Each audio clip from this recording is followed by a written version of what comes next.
Никой не знае колко пъти си плакал, но Бог знае. Ще преодолееш всичко, защото Бог е с теб.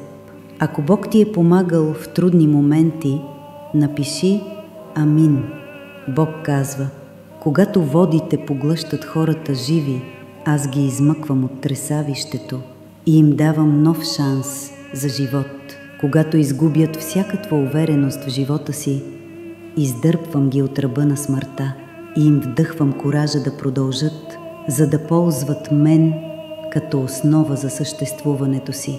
Когато се бунтуват срещу мен, правя така, че да ме опознаят чрез бунтарството си. Поради предишната природа на човечеството и поради моето милосърдие, вместо да осъдя човеците на смърт, аз им позволявам да се разкаят и да започнат на чисто.